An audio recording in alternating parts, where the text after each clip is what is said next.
Hey, Andrew Wolf here. In this video I'm going to talk about peptic ulcer disease, but before I get into talking about the pathophysiology, I want to talk about the physiology of the stomach, in particular the physiology of acid production, the regulation of acid production, and the physiology of the protective mucosal surface of the stomach.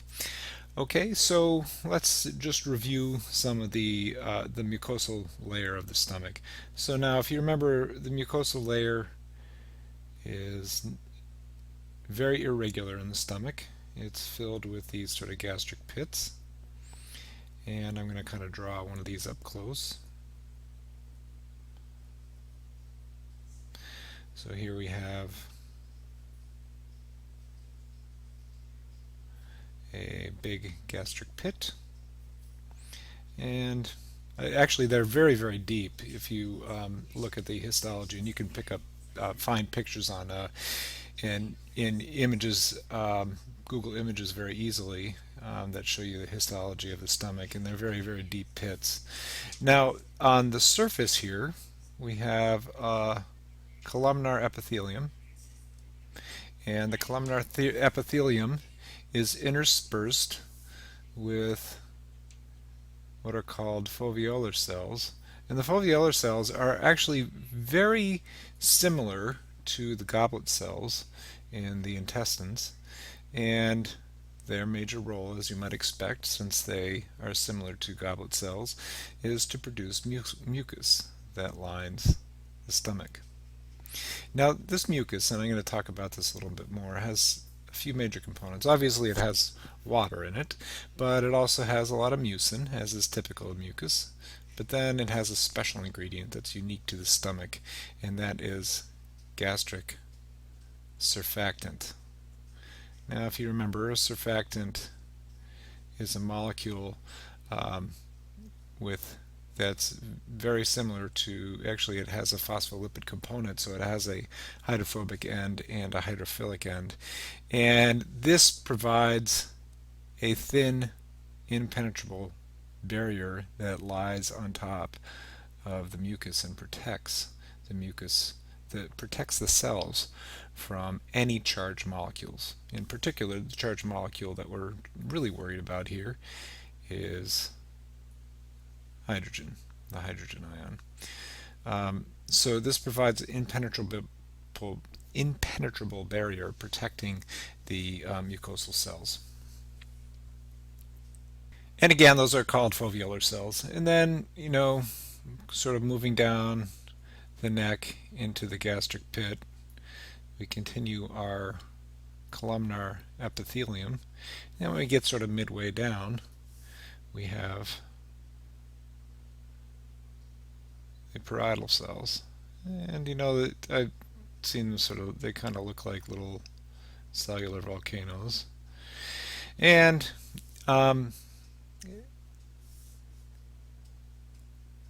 these are parietal cells. Now, parietal cells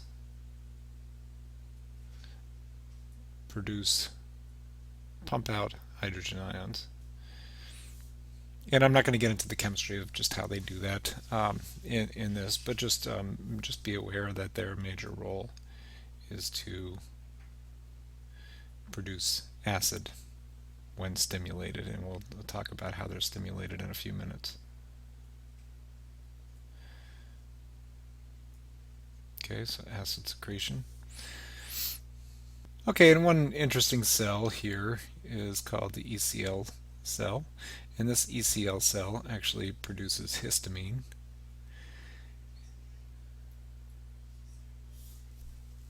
And it's actually stimulated by the parasympathetic nervous system, by acetylcholine from the parasympathetic nervous system, to release histamine, and then the histamine makes its way to the parietal cells to stimulate acid secretion. Now, 20 years ago or so, we thought that this was the major stimulus for acid secretion, and we invented a class of medications called histamine blockers. And it turned out that these work fairly well, but then we learned that that parietal cells are actually directly innervated by and respond to acetylcholine themselves. So that's why histamine blockers do reduce acid production, but they don't decrease it all the way. Now, if you give someone a PPI, on the other hand, a proton pump inhibitor, a proton pump is the mechanism by which the parietal cells produce their hydrogen ions and secrete acid. So if we give a proton pump inhibitor, it's a much more powerful drug at preventing acid secretion because it's not just dependent on one pathway. Now our columnar epithelium continues all the way down to the bottom, and then sort of at the bottom of the pit we will find what are called chief cells. And the chief cells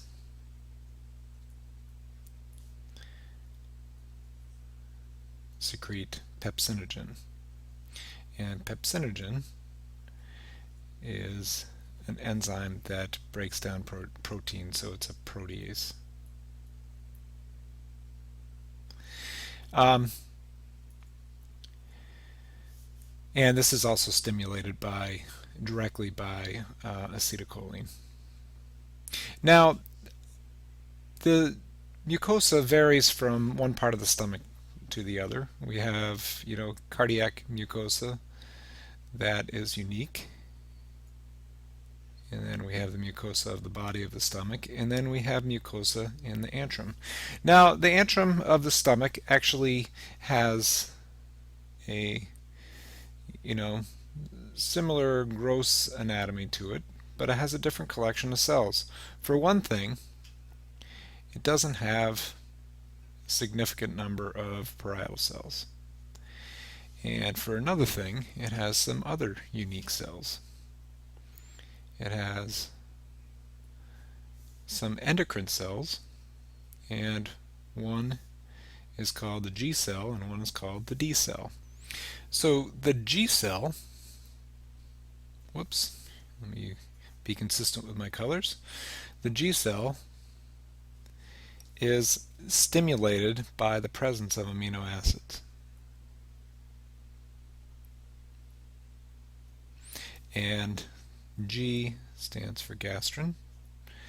Gastrin is a hormone that goes into the bloodstream and travels around the bloodstream and then zeroes in on its target, which is the parietal cells, and stimulates acid secretion. So that's three things that the parietal cells respond to. Just to remind you,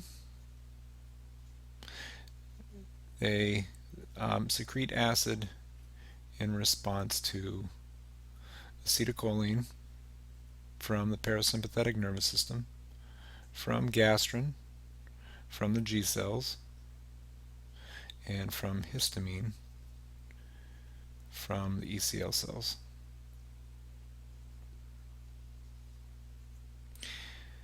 Now, the other cell here in the antrum is called the delta cell, and the delta cell is stimulated by low pH or acid.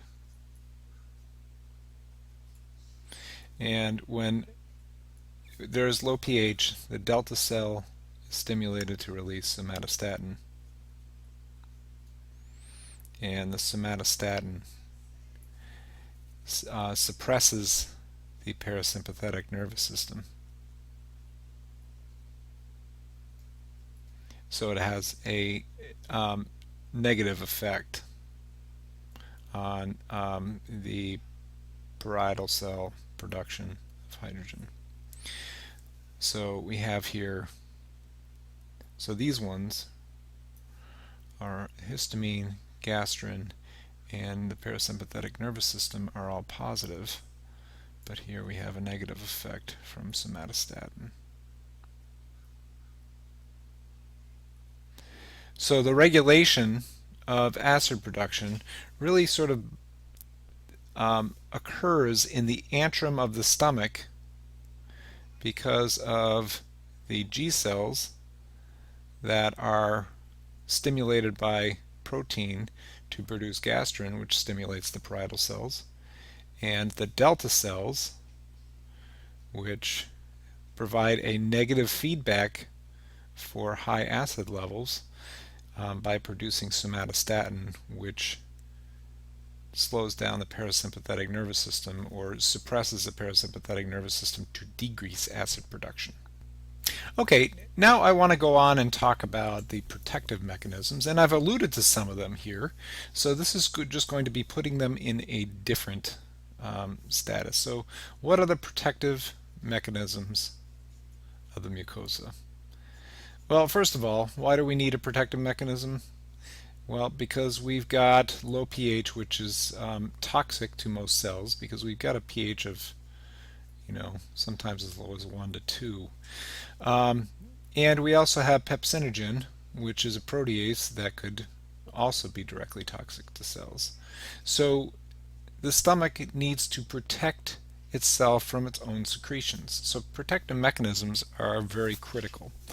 So the first protective mechanism that we have is regulation of acid production. And this is very important because if we don't have a pH of 1 to 2 all the time, it only gets very low at times when there is food in the stomach, in particular amino acids. So this regulation of acid production occurs because of the G cells and their secretion, which is gastrin, and the delta cells and their secretion, which is somatostatin.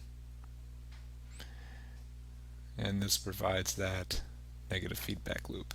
So regulation of acid is very important. The next part is the mucosal barrier.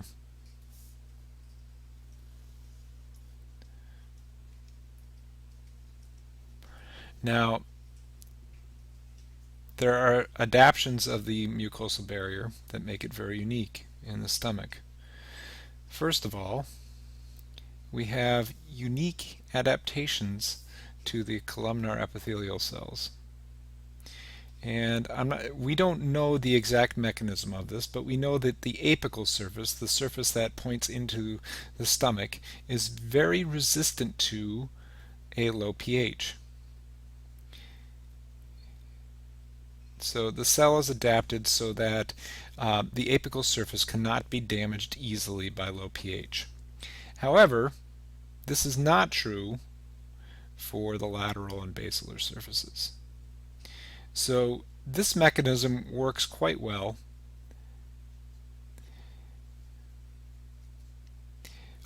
if the epithelial cells remain intact. Apical membrane resistance.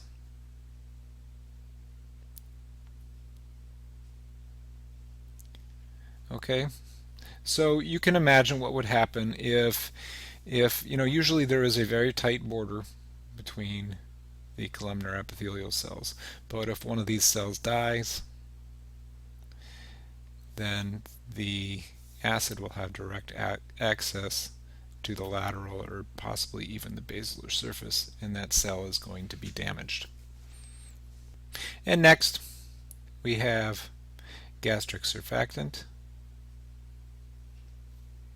And I talked about that above, how that works. Prevents water or any charged or polar ions from getting through the layer of surfactant. Now, interestingly enough, we talked in my last video when we talked about alcoholic cirrhosis. One of the interesting things about alcohol is that it is a solvent for lipids and phospholipids. So if you drink a lot of alcohol, one of the things that it can do is dissolve or break through the layer of gastric surfactant. So alcohol can that's one of the ways that alcohol can start to disrupt this mucosal barrier and help to lead to mucosal injury in the stomach and cause gastritis. And then, of course, we have the mucin. So the mucosal barrier is made up of specially adapted epithelial cells with the apical membrane resistance, gastric surfactant, and mucin. Now, the third element, I think, is often underappreciated. The third element of protection is the remarkable ability of the gastric mucosa to repair itself. So epithelial repair. And people have actually done studies in rats where they have completely denuded the gastric mucosa of the entire top layer of the columnar epithelium. So the gastric mucosa was completely stripped of all epithelial cells. And they noticed that the epithelial cells actually migrated back to the surface and repaired themselves within 1 hour. So there is a remarkable ability to repair. And so what happens is you have some kind of acute injury. Usually it doesn't denude the entire mucosa, it probably will just denude part of it, but even if it denuded the entire mucosa, it has the potential to repair itself. What happens then is we have a hyperemic response. So we have vasodilation of arterioles and increased blood flow to the mucosa. And this is an important step in the next step, which is the formation of a mucoid cap. So you need this extra blood flow to produce the fluid to create a whole bunch of mucus. And this is not typical mucus, it's actually very, very thick mucus, and it makes a very thick protective layer. And then we have remigration. Migration of epithelial cells from deep in the gastric pits to the surface.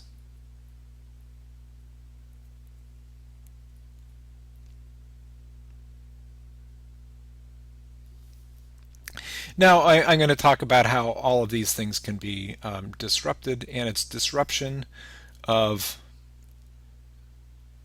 1, 2, or 3 of these mechanisms that can lead to peptic ulcer disease.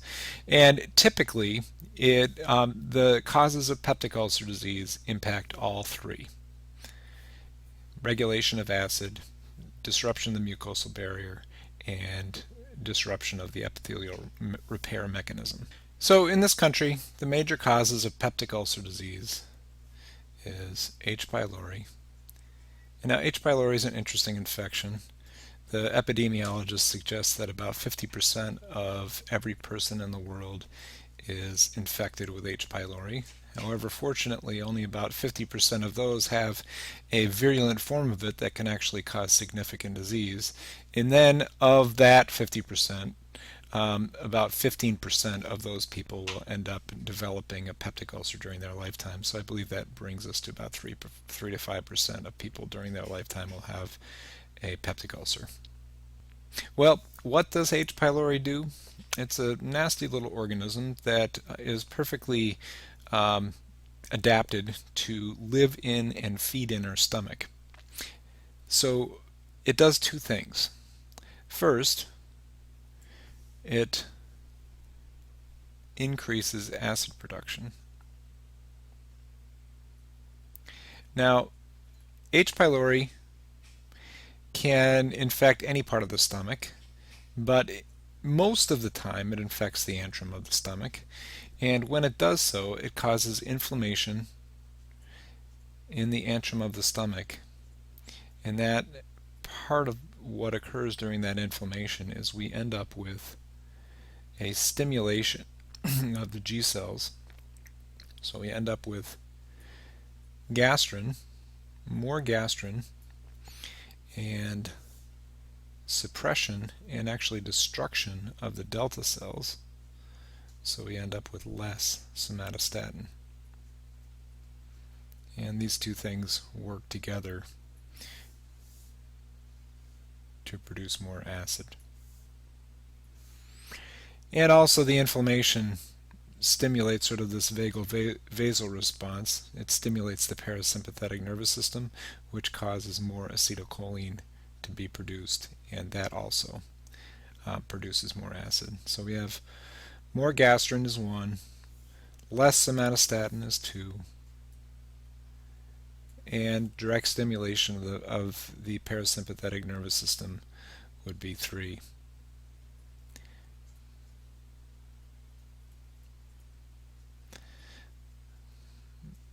And it all ends up with more acid.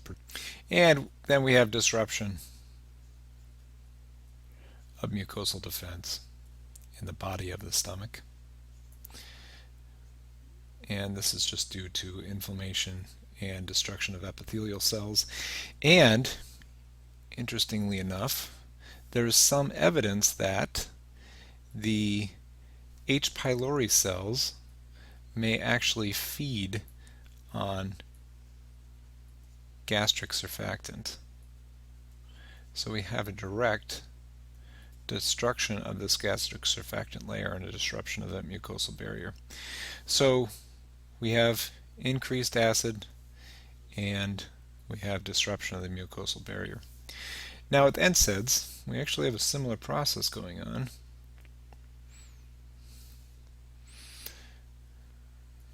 Here, we'll go down here and make a new part of my screen to talk about NSAIDs.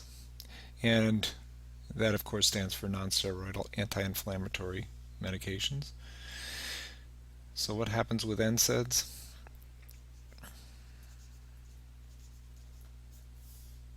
Well, number one, NSAIDs, particularly the ones that have acetylsalicylic acid or other acids in them, are directly cytotoxic to the epithelial cells. So you have topical injury right off the bat. Now that's why we make all these enteric-coated NSAIDs. The idea is we're going to protect our stomachs from that initial insult from the cytotoxic aspect of the NSAIDs. Now what does that do? Well, if you kill off a few cells, then you disrupt the barrier, right? Because if you kill off a few of the cells, then the cells adjacent to them are going to be exposed to the acid on their lateral or basilar surfaces. Now another thing that will disrupt the barrier is inhibition of the COX-1 receptor.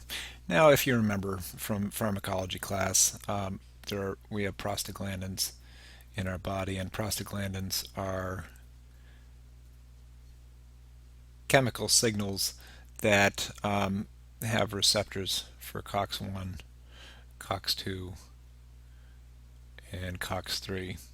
And the theory is that COX-1 primarily influences organ systems, particularly the stomach and the GI tract, whereas COX-2 influences primarily somatic pain, and then COX-3 is actually involved with the central sensation of pain in the brain. So there was actually a theory back, actually the medications called COX-2 inhibitors were designed to only inhibit COX-2, whereas traditional NSAIDs were non-selective and inhibited COX-1 and COX-2.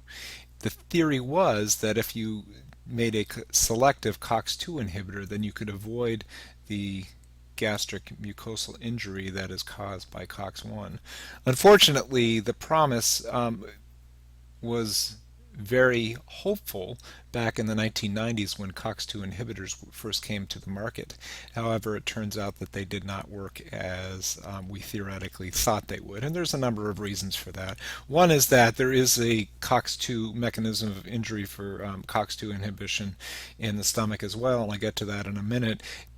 The other reason appears to be that the selective COX-1 and COX-2 inhibitors don't seem to be as selective as we had originally thought. But anyways, the COX-1 inhibitors, COX-1 inhibition causes decreased mucus secretion,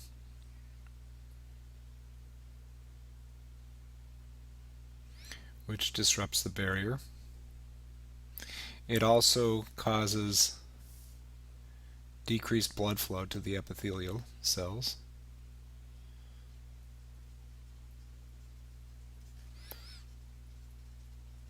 Now, this is critical because this impacts the repair mechanism. It suppresses the epithelial repair mechanism. In fact, it can make it so that it is nearly non-functional because it can decrease blood flow to the stomach quite significantly.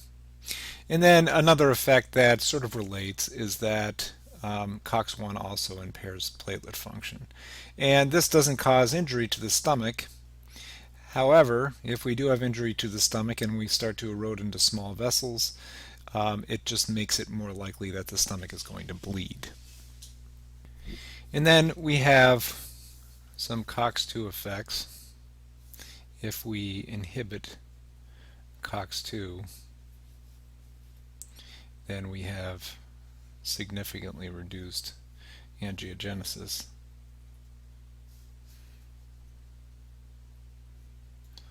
which again reduces the repair mechanism. And lastly, of course, NSAIDs suppress via both COX-1 and COX-2 suppress prostaglandin's ability to decrease acid production. So it ends up causing, NSAIDs end up causing increased acid production. However, this is not considered the central component of mucosal injury with NSAID use. By order of priority, I would say that disruption of the barrier mucosa is first. The loss of epithelial repair mechanisms is second, and increased acid production would be third. So if you did nothing but increased acid production, you would not end up with a gastric ulcer because the barrier mechanisms, the barrier protection and repair mechanisms would be enough to protect the gastric mucosa from the increased acid. So you really have to disrupt the barrier and disrupt the repair mechanisms in order for there to be injury. Now, peptic ulcer disease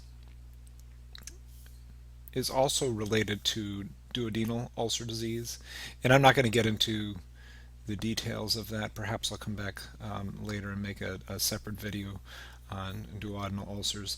Duodenal ulcers are also caused by NSAIDs and H Pylori, and a lot of the same mechanisms are involved.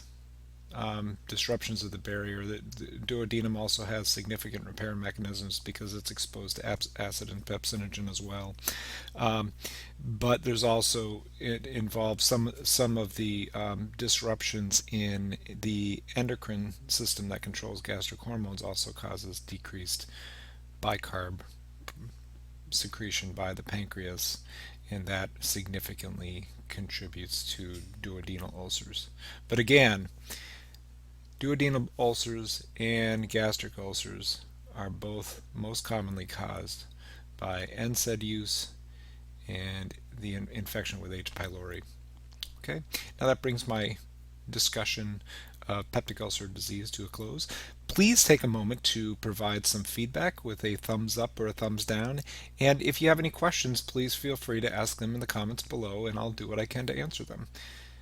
I'm also going to provide a couple of links, one to subscribe to my channel if you haven't already done so, and another for quick and easy access to the gastrointestinal physiology and pathophysiology channel. Thank you very much.